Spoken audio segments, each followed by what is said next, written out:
Well, hello, everyone, and welcome to Work Cookie, our weekly gathering of IOs, HRs, recruiters, and one actor, as we try to make the world of work just a little bit better.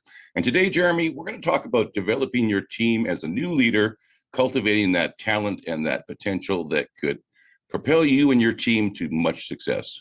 So, where are we going to go with this? Well, I'll get some of the resources popped in the chat pretty soon.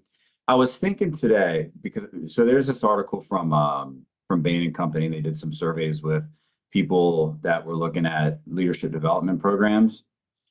And what we want to do, of course, is we want to provide people listening, especially if they're new leaders, how they can, of course, develop their team and cultivate talent and potential.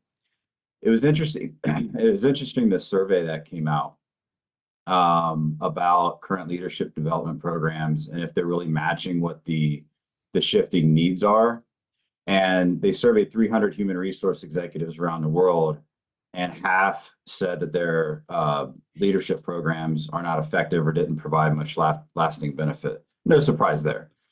And when they asked about why, they said they're either too limited in scope, hard to calculate return on investment. We understand that. And sometimes just difficult to tie in like these leadership approaches back to whatever the company's core strategy is. And they were looking into this further, and they found, and I'll read a little bit verbatim here, the biggest single weakness of today's leadership development programs is that they combine performance skills and inspirational skills, or leave inspirational skills off the list together. Programs that do include inspiration lump together everything from strategic thinking, project management, to listening and openness, and attempt to address them all the same way, with the same methods and the same expectations. I'll put a screenshot here of this table that I'm looking at, where it breaks down what the performance skills are and then the inspirational skills. And then for each of them, it shows clarity of definition, teaching method, personalization, examples. And one of the biggest takeaways is the difference with the inspirational skills, as we know, in terms of it's intangible. So how can you really tie that into traditional business metrics?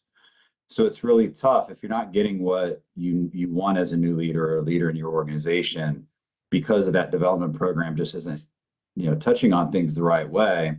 I was thinking, take today's episode and start to create some kind of a template where you can start to self-teach. So listen for keywords, listen for specific insights, and also, because we're talking, we'll of course go over some of the the traditional skill sets, like the performance skills and delivering results, organizing people. But for the inspirational skills, since there's a little bit of gray area, ask some self-check questions. I have a couple here that I'll share right off the bat that I created. First, would I want to be my own boss? That's an interesting one. What are my direct reports naturally talented in? What are my direct reports passionate about? What are their non-negotiables when it comes to their experience at work? And when you're working through these self-check exercises, it's important to realize that people do have completely different personalities. Because we're human, we often think that people see things as we do, like the things that we do. It's just natural. So make sure that we're attending to individual direct reports individually. And since they all have different personalities, really think what form of appreciation works best for them. What qualities does each of them appreciate in a leader? Now we're talking about potential too, and cultivating that talent. So ask, in their perfect world, how would 6 months now look different than it does today? How do I impact their motivation throughout the day?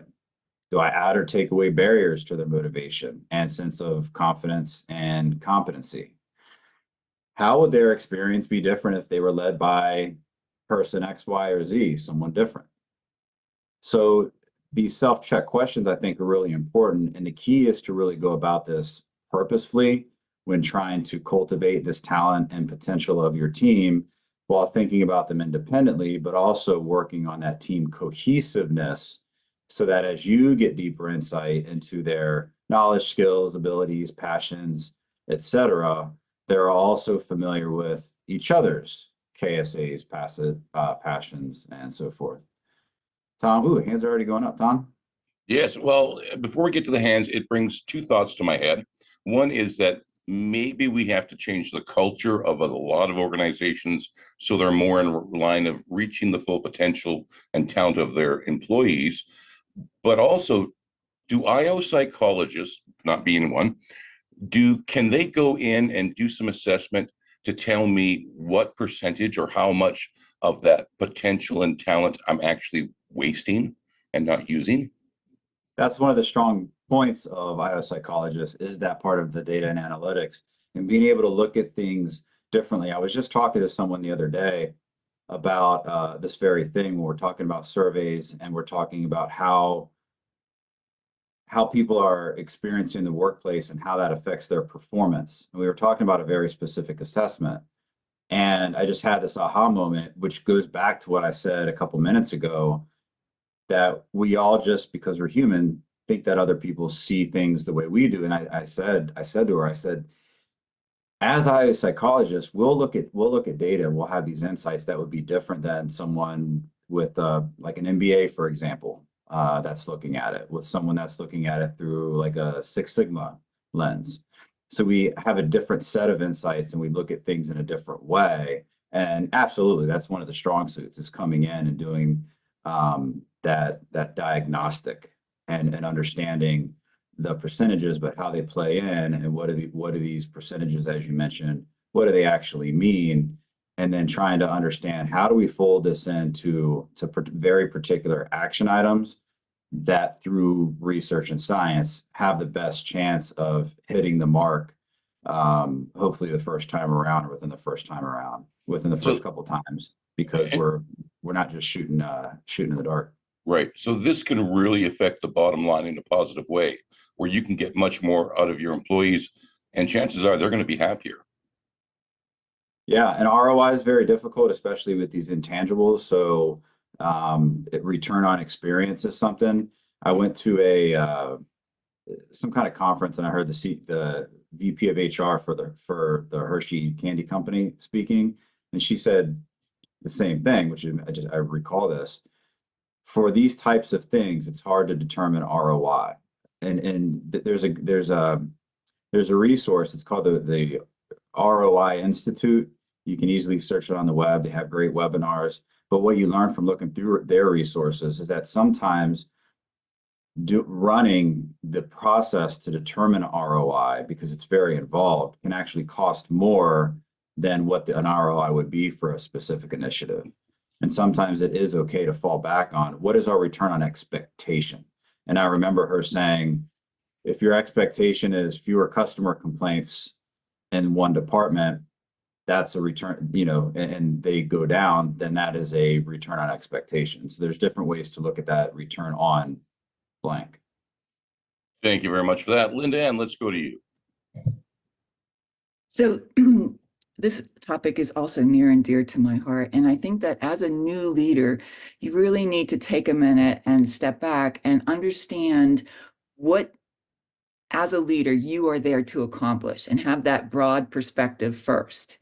And then it's important to think about it as not being in charge of something, right? That's often, especially for junior staff, when they get into a leadership position, many people have some of this perception of, okay, now I'm in charge, which is, in my opinion, a great illusion in leadership.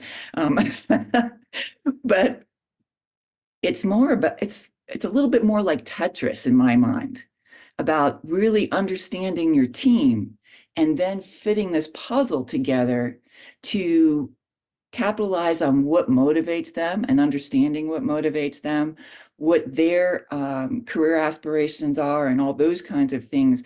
And then figuring out how each member can contribute. It's not about you as a leader using these team members to accomplish your tasks, but how are you getting this whole herd of cats to accomplish the organizational tasks? And so that is worth taking the time with each individual and having those conversations. And for me, the initial conversations last close to an hour and a half, where you're helping them identify, and understand yourself. What is their motivating factor? And I have a whole document that we go through that leads them through the process with prompts and so forth. But what comes out of that is amazing, where, when I go back and talk to the CEO of an organization and say, did you know XY, this person really wants to do X?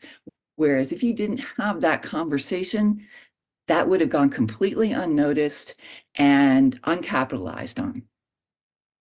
Yes, it would. Thank you very much. Alexander, over to you. Wonderful insights as always, LindaAnn. Thank you. I actually just got off the phone here recently, probably about 20 minutes ago, with the director of a local multi-site facility for mental health. And we were actually talking about leadership and how this can affect with people who are still living at home, and how many people are coming into their facilities trying to address those types of challenges. They are seeing increases in that, and working with people to understand how to set boundaries and be able to be more successful, not only in their personal lives, but in their professional lives as well. And so one of the key things that she was talking about, this was Dr. Dennis Dart, was trauma-informed management. We've talked about this a little bit. I certainly talk about it quite a bit with some of the other companies that I work with. And I think it's a really important thing to understand. One of the things that was discussed was how when we do come in environments that might still have us high stressed and triggered from parents or family members who might be more in the line of abusive or narcissistic, and then we have coworkers who might have some tendencies and norms, this can cause more triggers and more extreme reactions to our coworkers than what we might see if they weren't in these environments as much. So it's mindful to us as we're coming into new leadership roles, and we might see these events happening, to sit down and talk with people to understand why are they having these reactions, that this isn't necessarily a healthy way to respond to these reactions, and help coach them into how to be better team members. It sounds not only like you need to be good at talking to people, you need to be good at listening as well. So thank you very much for that, Alexander. Dr. Matthew, over to you. When we talk about for those new managers and those new leaders, what does it look like to develop your team? I would actually even extend that to the existing managers and leaders who maybe have done a little self-reflection or have gotten some feedback from their supervisors who say something you're doing is not aligning or not working well. How can you do better? How can you develop your skills as a leader to better serve and navigate and lead the people that under you? And LindaAnn, when you talked about leadership and being in charge, and it reminds me of a Simon Sinek quote. Leadership is not about being in charge. It's about taking care of those in your charge. And really, for those new leaders or even those existing leaders who say, hey, I want to develop my skills and lead my team more effectively, I would encourage, take some time to reflect a little bit. What skills do you have that got you into the position you're in? There's clearly something that you do well that others saw that said, yes, we want this person to lead that team. Lean into that and give yourself some grace that you're not going to get everything right. You're going to make mistakes. But when you go into it with that open mind, that listening perspective that says, I'm going to try this out. I want to learn more. I'm going to give it an effort. There's countless leadership programs that are out there that promise increase your skills in this by X%, by that percent. Those are great. But when you don't hit that, when you don't see that number coming back, don't worry. Did the needle move a little bit? Did you improve your listening skills, your trust with your team? Did you spend more time in your one-on-ones and your check-ins, really, again, getting to know your team? And when Jeremy, when you talked about, it's hard sometimes to navigate the ROI, and that's where we look at return on experience. Some of those other factors that actually have huge impacts on developing your team is when you start to see reduced turnover, reduced burnout. All of a sudden, those employees who are out with every sick day that they get, every paycheck when they get, X more hours of sick time, within a week, they're using it. when those habits start to change and you start to see people are showing up to work early, they're showing up on time, they're getting the job done. It's not about getting more effectiveness, like wringing them out like a washcloth and saying how much more water can we get out of this, but it's creating an environment where they can actually thrive and flourish. You know, when you tend to a garden, for example, you pull the weeds so that the plants can have the space that they need to do the job that they know how to do. Similar when you're when you're in leadership and you're developing your team. And working with an IO is we know a thing or two because we've seen a thing or two, to steal a line from an insurance company. You know, that's really, and having these conversations is contributing to that experience. And so for those leaders that are listening to this, they're saying, great, now where do I turn? You know what? If you're making any effort to move forward, that first 1 or 2 or 3 steps, doesn't matter what program it is, the fact that you've committed to that and you're moving in that direction, you're going to start seeing some good results. Thank you very much for that. Lee, over to you. Just to kind of go off something that Dr. Matthew just said, I had a command master chief tell me one time that, he would hear people say that we care for sailors. And he said that that's not accurate. I'm sorry, that we take care of sailors. And he said it's not accurate. They're not children. They don't need us to take care of them. We need to care for them, which means we lead them, we provide the resources that they need. We show them how to do what they need to do, that sort of thing. And that goes along the way to outside the military work. You have to give people the tools. And if you're the person who is aspiring to be a leader, look at the examples that you have. I mean, I know me personally, I've had some great examples and I've had great examples of bad examples.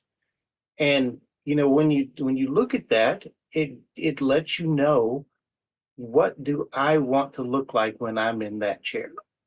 What do I want to do or not want to do? What worked for me, didn't work for me. And really examine the example that's put in front of you and start to pattern yourself towards that. I mean, part of that, you're going to start to display those traits that will help to get you promoted, honestly. And when you get there, you're not that person who was good at a thing, but not so good at leading people who are good at a thing, because you made that preparation ahead of time and you stood out because you took that. People who do that, they gravitate into leadership roles, even if they don't have the title. Something happens and they look to that person saying, okay, well, this guy's got some knowledge, or some experience or whatever. Hey, what do you think we ought to do here? And then, and the opinion matters. And, once you get into that role, I mean, all these great things we've heard, talk to your people, find out what it is, manage those expectations. What do you expect from me as your leader? Here's what I expect from you. And let's have a conversation and make sure that we have a mutual understanding. And then when you do your check-ins, which you should be doing regularly, do your check-in and go, okay, so how am I meeting your expectations? Am I doing okay? I mean, what do you have? It's almost like your own 360 in that case. You're directly going, okay, if you've established that rapport and that trust, and you say, okay, am I meeting your expectations? And if not, let's talk about that. Where am I falling short in your eyes? And, is there something you're not seeing? Is there something I can do better? And then it takes an extreme amount of humility to be open to that, to have your teammate say, yeah, you're really missing the mark here, and not immediately get defensive and go, okay, all right, I may or may not agree with that, but let's hear your perspective.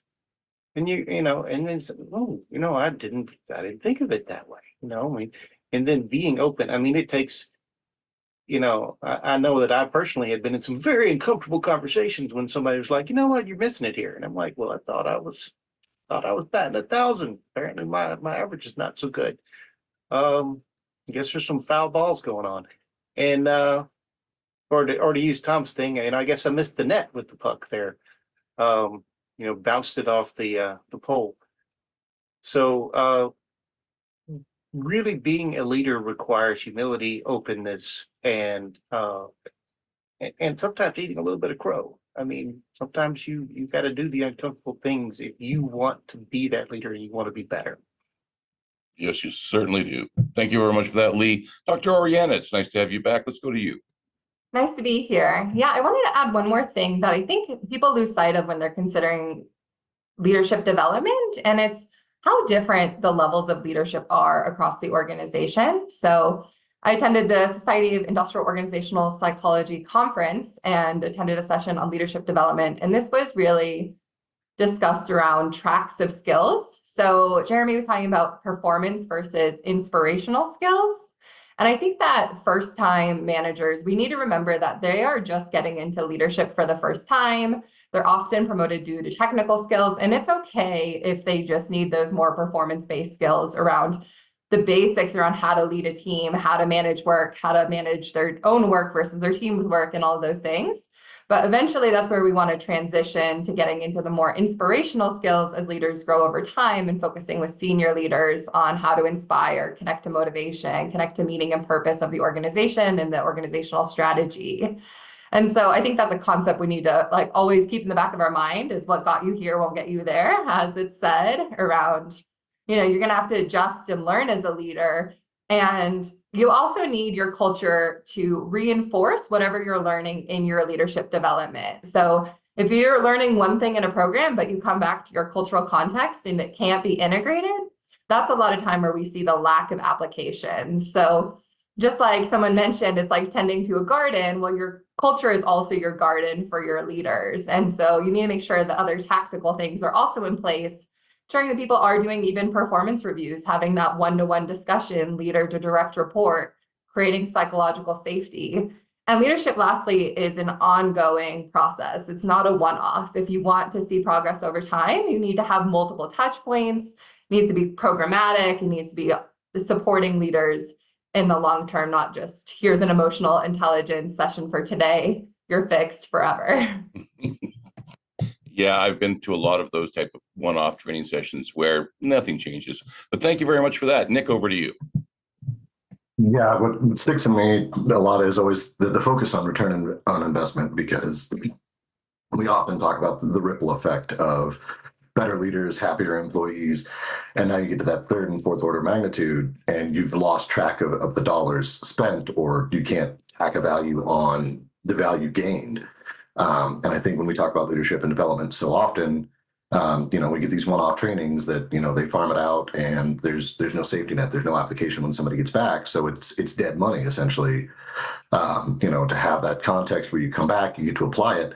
Now the person who has the training is indirectly giving that training to the rest of the team, and the money spent on the program starts to dissipate and all of that. And I think there's part of me that says, doesn't matter what the return on investment is. It's the right thing to do for the organization and for the people. I shouldn't have to prove it, but unfortunately we live in the real world, and we do. And I think when we're talking with the younger leaders, the excitement can get away from them a little bit. With leadership is iterative, and you get another chance to try again.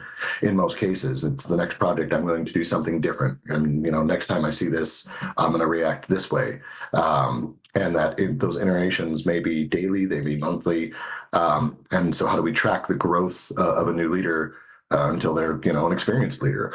And even investing in them, not for this year, next year, but 6 years down the line. Can they solve the next problem that's around the bend? And I think that's where you lose track of the equations of, you can't draw a straight line, so we don't bother to look at the consequences. Very interesting. LindaAnn, over to you. So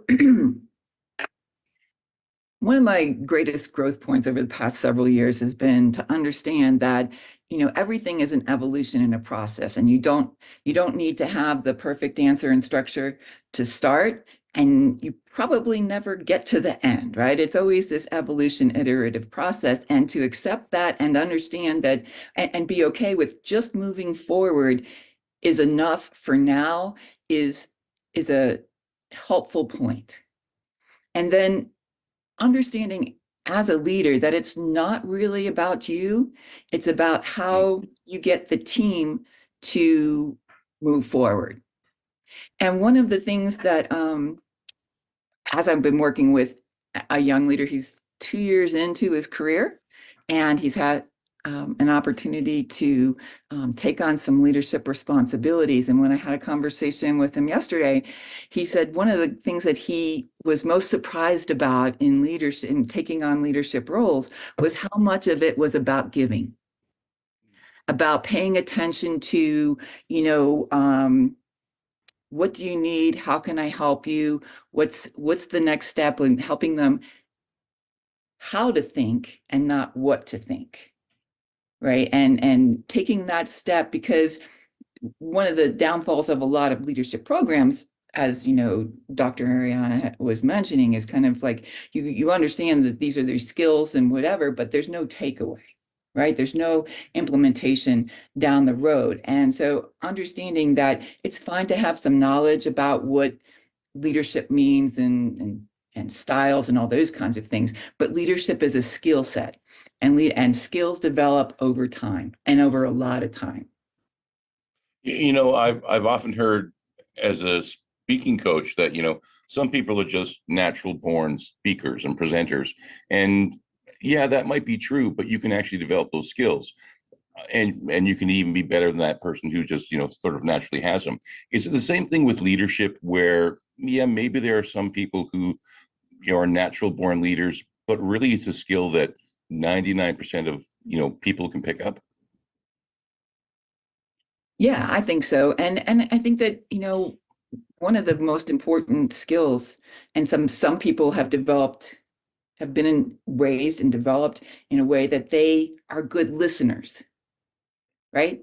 And so those people that are good listeners tend to have a leg up in their leadership development, right? Because gathering that information, the old Stephen Covey, seek first to understand, so that you understand where the trenches and the landmines are, so that you can go into it and maybe not blow everything up, is a helpful skill set.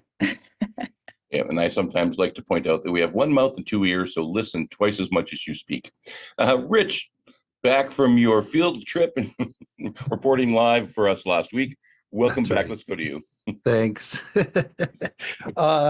It's interesting, as I was kind of preparing for this, that Gallup sent an email out just this morning about culture in the workplace, and really, of course, the first thing they put out there is taking a strengths-based approach to to your organization, the culture of your organization. But we talk a lot about skills gaps and kind of diagnosing problems, but there's also something to be said for like identifying why somebody got into a leadership role and then building on that, to really amp up some of those OCBs, right? Those organizational citizenship behaviors and the like that have brought them to that level of leadership. So I just thought I'd bring that up, because there's just a ton of stuff. I was going back through some of the literature from my schooling, and some of the papers about taking this kind of strengths-based approach to not just how your leadership is, but having that become a big part of your organizational development. In diagnostic OD, appreciative inquiry is kind of a big intervention that or at least a tool and technique that people use. Like, what's actually working in the organization? How can we build on that? So I just thought I'd bring that up. Well, thank you very much for that. Dr. Martha, always good to see you. Let's go to you. Nice to see you too, Tom. So I think there are so many different things that come into play when we talk about leadership. And some of the things that LindaAnn mentioned, just the idea of how somebody might approach leadership from maybe dare I say, delusion that when you're in charge, it's my way or the highway, and it's this type of leadership, if you want to call it.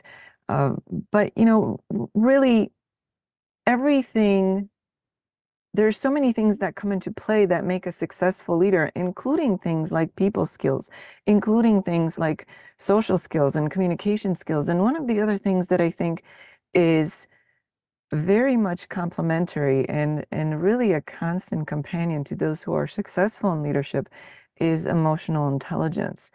Because when you have people who think that it's just my way or the highway, you really don't expect that they would score very highly on emotional intelligence, right? We're not looking at people with empathy at that point. We're not looking at people who have good social or communication skills necessarily, who understand that successful leaders are not doing this by themselves. It is teamwork to a large degree.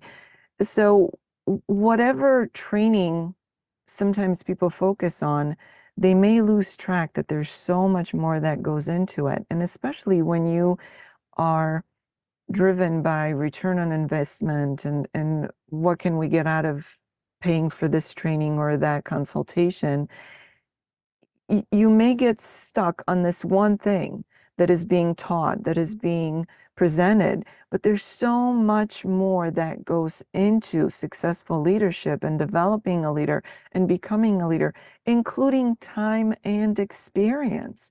That is something that you can't buy.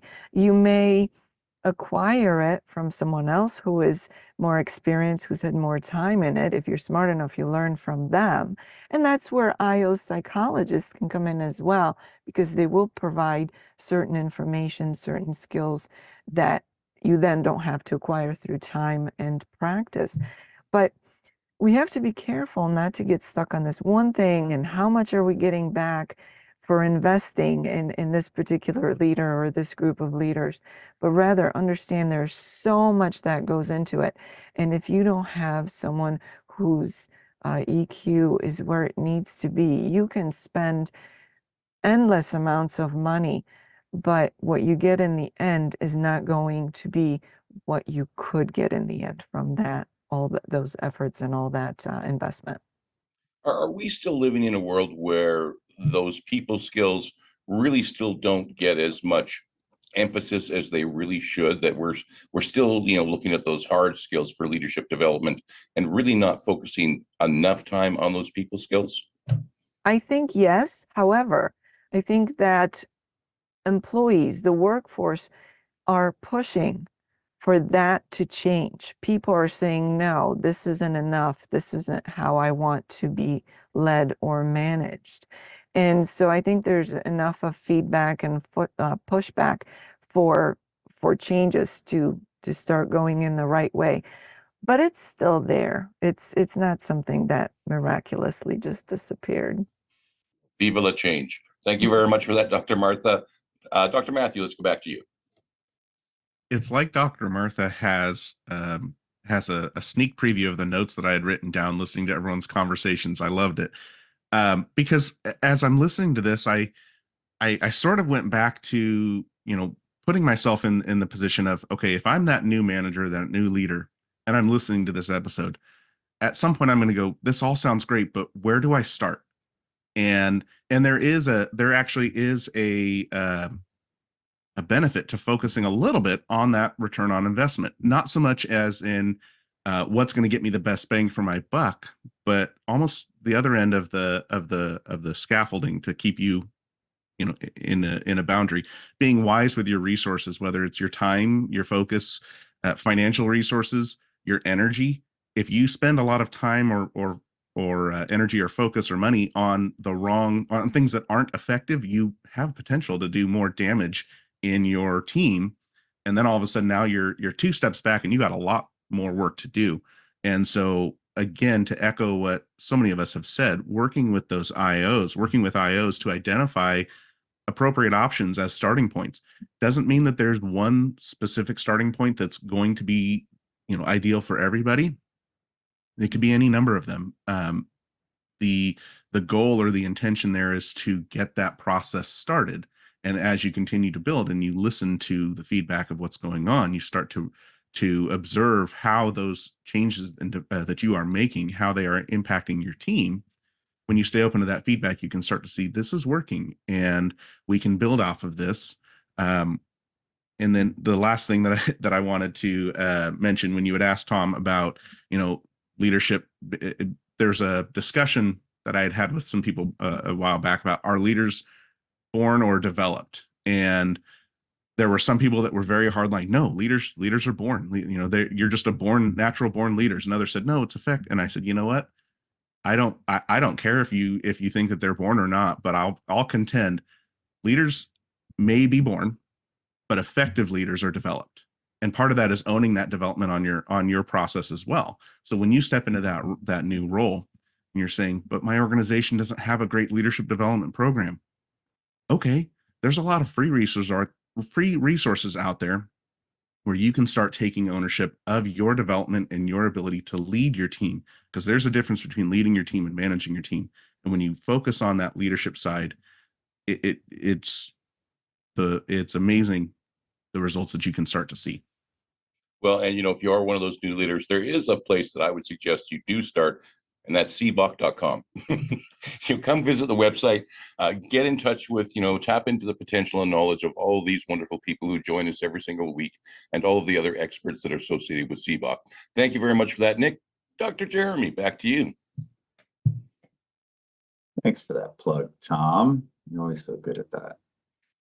Back on the throwing stuff against the wall and seeing if it sticks. I want to provide an example here from Tyson, the food company, and then I have something that speaks directly more to people that are trying to develop that potential.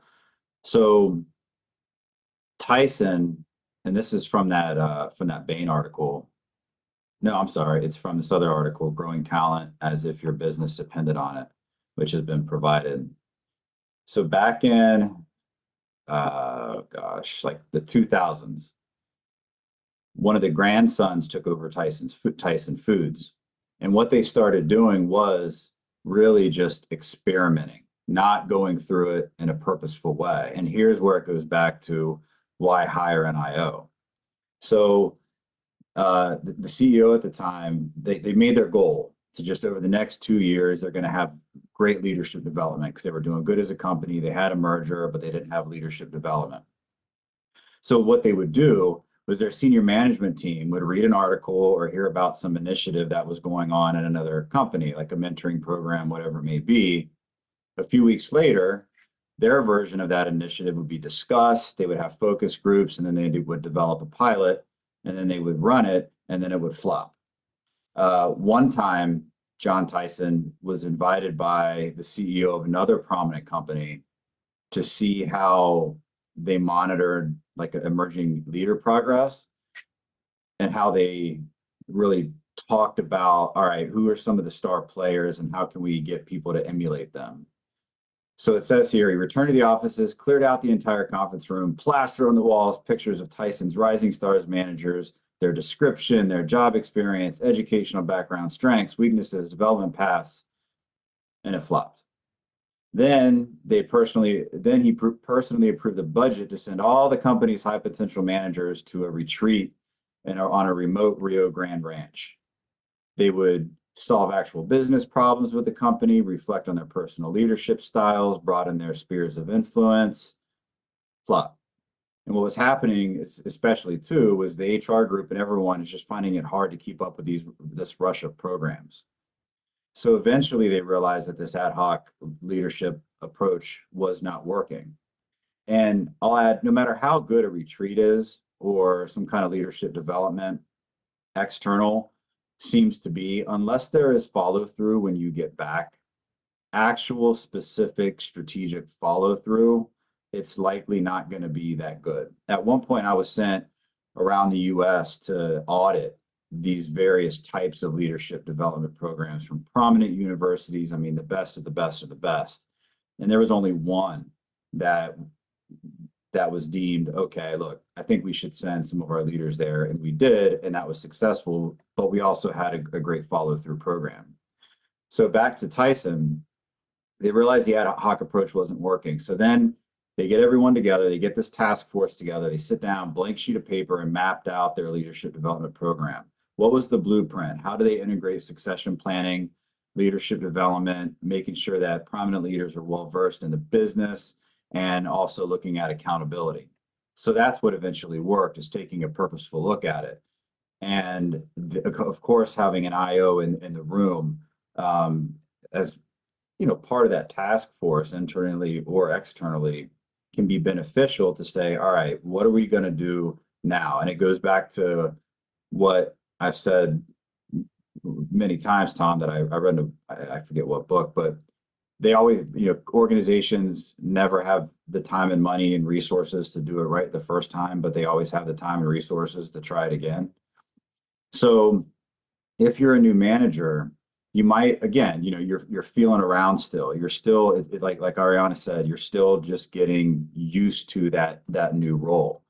And a lot of times, sometimes we just need validation to, is this my place? Now, what I'm going to share, I'll share something again in this article, but of course, talk to your own supervisors. Make sure that these are things that you're to be tasked with, because they obviously will take some time. But the authors here go into this quote: many executives believe that leadership development is a job for the HR department. And this is the single biggest misconception that they can have. The prevailing wisdom has always been, look, if HR takes care of all the soft issues, the line managers, execs, they can focus on the hard business decisions and all this critical client interaction and so forth. But what is more effective is when upper management says, look, it's the line manager's job to recognize their direct reports' development needs. What are the new skills? Cultivate those new skills, provide these professional development opportunities. How can you grow them? And line level managers, which often get lost in the fray, because a lot of times we talk about succession planning and leadership development, and it's either, okay, HR has to do it or it has to come from the top. So I really like this, where it's including the accountability and, like, look, line managers, this is something that as a manager, this is great, because now you're able to focus on the people instead of focusing on the tasks that you have been doing for so long. So it even goes through with managers. Look, hey, if you need to nudge your rising stars into new functional areas or business units, if that's something that can be done, what on this leadership development checklist related to this that's provided in this article, I like this. It's not, there's probably a good time for it, and it has to be very strategic, but reshuffle rising stars throughout the company, taking care that A players are exchanged for other A players. What does that do? It gives them a broader scope of how they and their employees in their particular department, for example, fit in overall. It helps them work with new teams, new personalities, different places throughout the organization. So that's something that can be done. And that's something, if you're a new manager, you can bring these ideas. You risk some of your political capital in the organization, especially if you're a brand new manager. So you got to feel around the edges to see where they are. But you can mentor people that are, your direct reports. Who's putting in the extra time and effort? I think like Nick was saying earlier. And you can pass on that important knowledge and provide that feedback and really operate to successfully grow your particular team, knowing that, yeah, it's okay for you to do that. You're a manager. How can you take away barriers to their motivation, and how can you really take them under your wing, for example, in a mentorship coach type of role, which can be an effective perspective for any leader. Let me ask you, Jeremy, does this kind of thinking, is it broad scope? Does the large corporation benefit as much of this as maybe the small mom and pop operation or the nonprofit organization? Can they all benefit from this? Oh yeah, they'll all benefit. And when you're looking at seeing the actual results, it almost seems like I don't have any data on this, so I can't speak to it, but I'm going to say it seems like those smaller organizations will probably see the impacts quicker. And because they're, now you have a bunch of people who are like smaller company, everyone's a closest referee. The bigger company, you have fewer closest referees, and then you have, everyone else.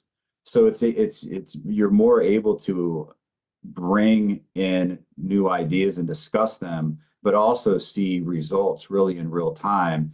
And it's tracking and managing that particular progress based on the organization's strategic goal. Yeah, it's for everyone for sure. It's just harder to get through, right? Hogan says this. The larger company gets, the more they start to add, the more they become a bureaucracy, like a government organization, and the harder it is to get things done. So take that for what it's worth. Maybe you could fix all the problems in the government as well. Put that on your list, would you, Jeremy? LindaAnn, let's go to you.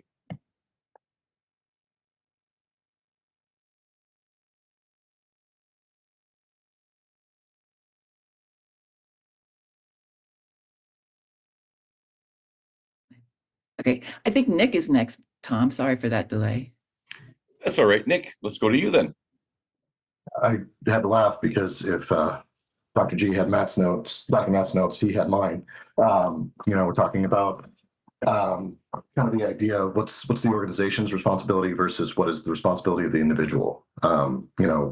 We talk a lot about kind of it's good for the organization to develop their leaders so that they have that stable workforce and the succession planning. But at some point, if you want to lead, you can go find the information. You can go start applying the skills. You don't necessarily need permission. And if you take that initiative, it's more likely to get noticed there as well. To what you said, Tom, about skills versus talent, I think that you can see it in any sort of performative environment. Natural talent will take you to a certain place, and then you're going to come up against the wall. And that's a real hard lesson to learn because you might have bad mechanics that are just ingrained and you've got to go back to the basics and clean up the foundation. And I think when we talk about some of these development things, we want it to be as quick as possible, but in reality, we can only handle one skill at a time. And so, we think about different tools for different jobs. And yes, we need to have the communication skills. We have to, develop the emotional intelligence.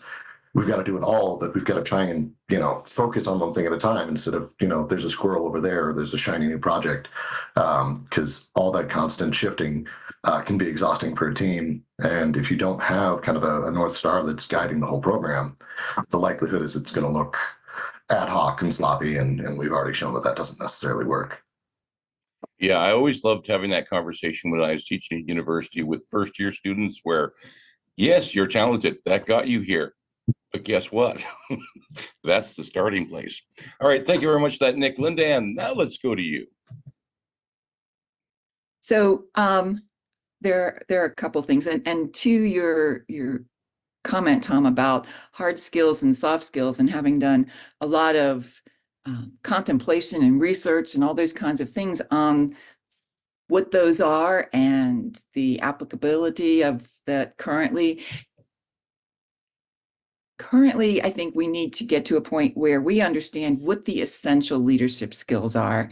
And they're a combination of that hard skills and soft skills, right? You need to have that ability to communicate, to empathize, and all those kinds of things. But you also need to be able to develop your strategic plan that you're going to execute as a team to achieve organizational goals and so forth. So there's this combination of those skills that I think now need to be kind of like the recipe that we need to focus on to help develop.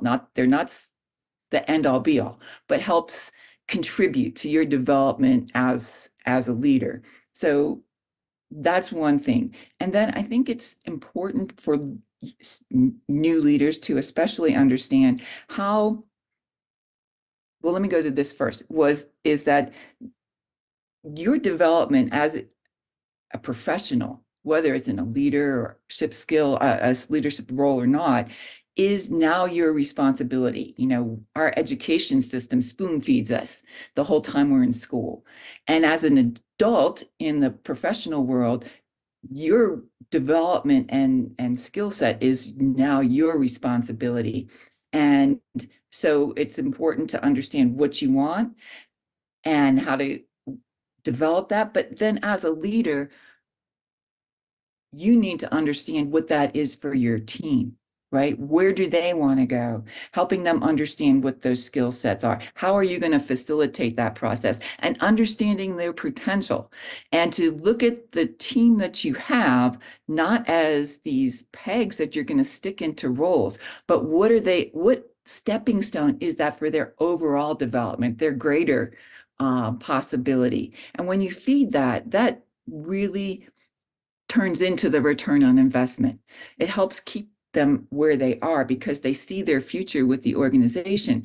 And when you do that, now you're looking at the web where if you pull on one string, how it affects everything else and how everything is so, when in a good situation, how everything is so beautifully integrated to support each other and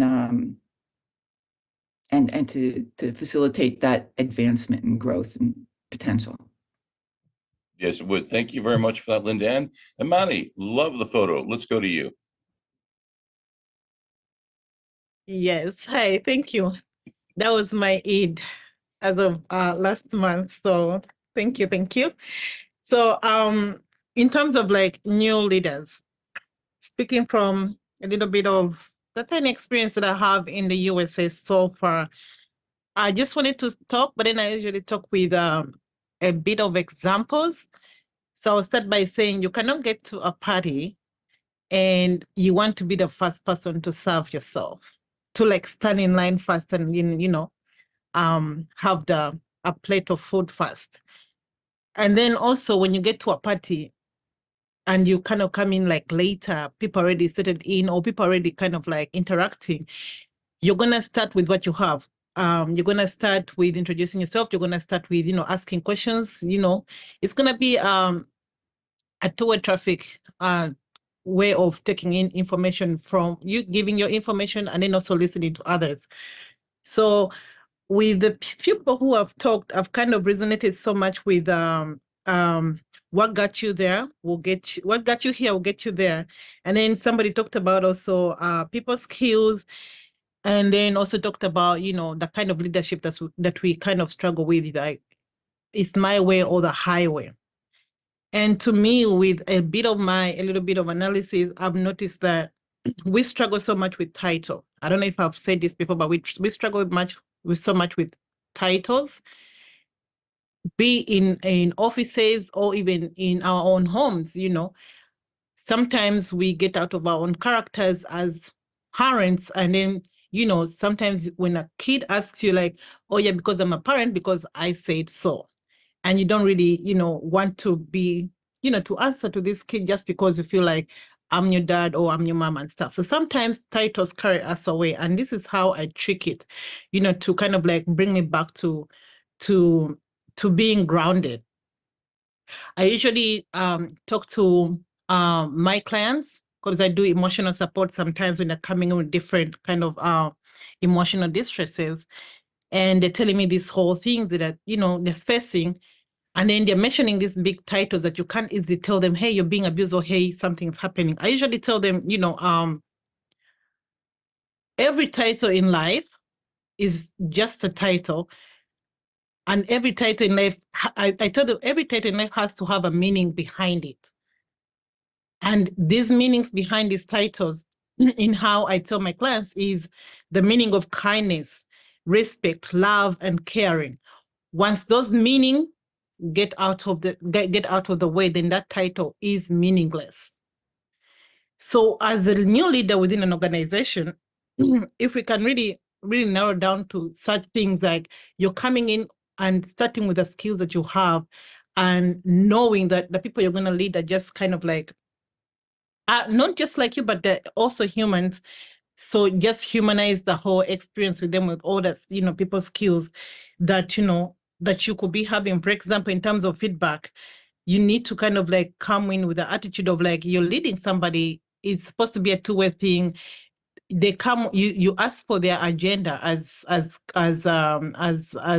employees. Then also you as a new leader, you give in your agendas, and then just kind of like marinating the whole situation and humanizing the whole situation with yourself. So my whole thing is we struggle so much with titles that sometimes we get nervous, and then sometimes it just gets over our heads to not humanize the whole experience. And in a nutshell, I'm just saying, as a new leader, whoever is listening to me, you have to, when you're coming in, just coming in with those skills, humanize the experience, and then also using your people skills so much. I've heard people talking about emotional intelligence, just as how we talk about leadership. Emotional intelligence is also built over time with every experience that you know that comes across your way. That's how you're going to learn how to bridge in with regulating your emotions, because most of the time the trick is in how you pause within the split seconds of how you, the split seconds of reacting. So also, us talking about people's skills, us talking about other social skills, it will need us to first marinate or to first bridge in within the whole system of the organization for us to kind of like exercise our other skills that we have as new leaders within organization. You just can't come in and feel like you're going to start with asking people, or with bridging in with return on investments, with trying to lead and then to know what's your kind of team, and trying to to lead it and stuff in a way that you think you would. My point is, marinate, humanize the experience, and you learn along the way on how to handle your team and how to really use your other analytical skills and stuff within organization. So I don't know if I made a point here, but my point is, as you're coming in with those skills, and just kind of use your discernment and analytical skills in how you should be leading as a leader within organization. That's all. Okay, that's a great point. And thank you very much, Imani. And, be authentic as you're doing all of that. You can't just be for show. Jeannie, good to see you again. Let's go to you. So yeah, I know we're out of time, but I wanted to just quickly make 2 points here. My organization right now is facing promotionary skills, where they had a caregiver employee ask what it takes to promote, or get to that next step. And so one of the leaders is asking, the history has been that they don't promote until the leaders or the supervisors have this feeling that they're ready to promote. So me coming in, I started asking all those good questions where, what do you have existing? What are your metrics? What are you looking at when it comes to promote? And they were baffled at that. They're like, well, they just have to be here for 2 years, and we have to be able to see this. And so I'm bringing to bear some of these questions, and a lot of it is really putting into documentation, because if you don't have documentation and you're just going by a feeling, what do you have to protect yourself against nepotism and some of these other issues that come up because you're just operating off of a feeling, or observations on behavior, or observations on performance? So it's been a great opportunity. But I do agree with Imani's last point, where titles are important, because I'm in the role of an admin, but I have so much more to bear. And so not allowing myself to be captured by just a title, and asking these important questions, because we all have points to get across. So I guess my point in this is, asking those right questions to promote higher thinking, and what is the metrics that we're using, and how are you promoting your people, and how are you taking care of your people, like on one of the other points that someone else had brought up, right? So yeah, thank you. You're very, very welcome. And, another great example of why you need to get in touch with CBOC or an IO psychologist as you're charting this path. Alexander, over to you. Thank you. I feel like I am almost going to be a broken record, because I was also going to talk about titles. I had just read last night a PwC partner who wrote on CIO Dive. And so I'm just going to read a bit of this article here. about CIOs, and they become so impressed by themselves and their new C title that they lose sight of one of the pillars of the role, service. They say to themselves, I'm equal now with the CFO, the chief operating officer, so I don't have to listen to them. And this goes into such big importance. We have to be able to listen to others. He goes on in the article to say that if he was going to be hiring a CIO today, he wouldn't necessarily look for someone who has all the technical skills, because you can hire someone for the technical skills. What he needs is someone that knows how to manage people, to lead people, to listen to people. And that's how you can really be successful in these leadership roles. And I think listening is such a big part of that, that we have to be able to start to understand our fellow humans, and then understand how can we get them to kind of do what we're wanting them to do so that we can meet our objectives. Thank you very much for that. And Jeremy, you know, kind of bottom line, if you want to cultivate that talent and potential, maybe you should start with listening to them. Not a bad idea. I don't disagree, Tom. Well, thank you. And with that, Jeremy, you know, another hour has flown by. You know, here we are once again. And, you know, for all those people listening, if you get the chance, join us live on Thursdays at 12 Eastern here at cboc.com. You can find all the information there and share your voice with the rest of the IO community. All right, well, Jeremy, with that, unless you've got some final words, I think it's time that we say goodbye to everyone, and we'll see everyone back here in 1 week's time.